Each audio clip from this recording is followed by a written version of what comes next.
Come Have Coffee with Michelle is sponsored by Cincinnati Museum Center.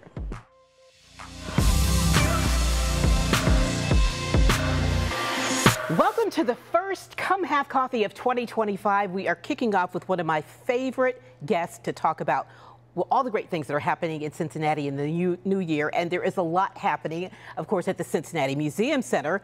The awesome sponsor of Come Have Coffee with Michelle, let's welcome President and CEO of the Cincinnati Museum Center, Elizabeth Pierce. And thanks so much for being here. Thank you for having me. Happy New Year. Happy New Year to you, too. Absolutely.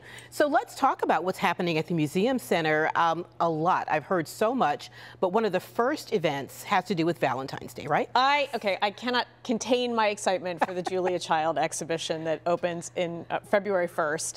And we're going to do a special Valentine's dinner. So mark your calendars. We got you covered for romance dinner inside the rotunda of Union Terminal, and a special meal that goes along with the Julia Child exhibition, because of course Julia and Paul Child were famous for sending out Valentine's cards from all the places they lived across the world. So really fun way for us to engage with the exhibit in a special holiday moment. Now, what was inspired that, do you think? So the Julia Child exhibition is going to give you a sense of like the creativity that they had throughout their lives. Yes. And it's very much like, how did she create this life for herself? And so how was the cookbook developed, the mastering of the art of French cooking, the recreation, interactive TV studio kitchen, so you get a sense of how the television show was made, and you can act out your own version of it. So that's interactive. I like that. And it's, you know, you'll be able to pretend like you're the cameraman or that you're Julia Child putting the chicken on your head.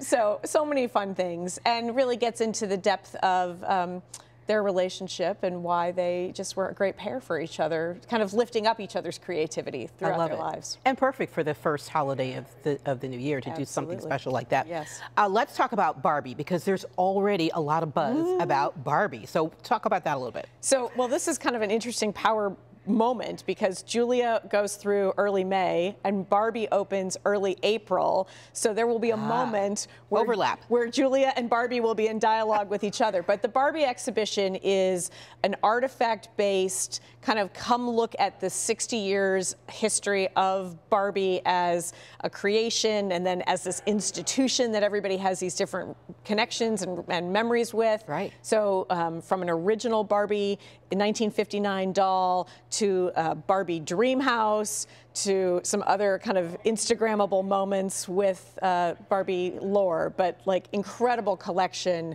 of fashion, careers, like the whole range, right? Barbie goes from this one doll in 1959 to becoming like the most diverse and expansive doll and story that we can imagine. Yeah, and this is good. You're going to have fun with this, I know. You said that some Instagrammable moments, so we can expect maybe some photo opportunities. I think so, yes. With both of these exhibitions, there will be that, but yeah, a lot of fun. Yeah, because the Barbie movie really did make this Barbie come alive again, Absolutely. Right? Yeah. Well, Greta Gerwig's interpretation of Barbie was spectacular as far as I'm concerned, and I'm excited that we're going to be able to capture that moment again. Yeah, let's talk about other things that are happening at the Museum Center. Well, you know, don't forget to get a membership, because it gets you reciprocity at other museums as you might travel for spring break or over the summer holiday. So as you think about planning for 2025, having a membership to Museum Center gets you free and discounted admission regularly at our place, which is full of content all the time, not just these special exhibitions. Right.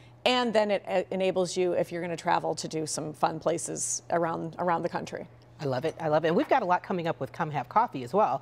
One of my first guests is going to be Alta Fiber CEO Lee Fox, who I know you know. Well, and my favorite thing about Lee Fox is that he's actually a geologist by training.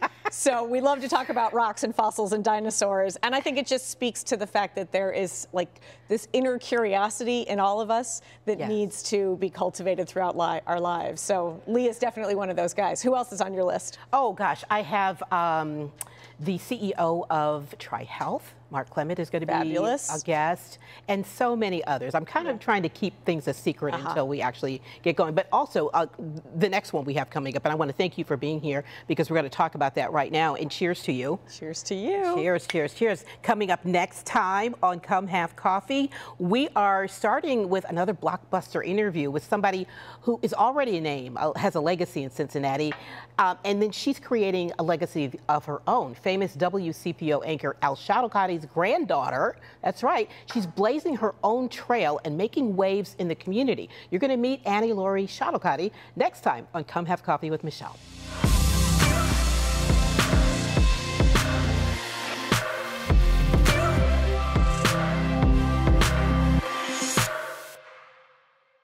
You may know their names, but how well do you really know Cincinnati's most prominent people? Come Have Coffee gives you a chance to get to know them a lot better. Watch this Cincy Lifestyle special streaming now. Find WCPO 9 everywhere you stream and scroll to specials.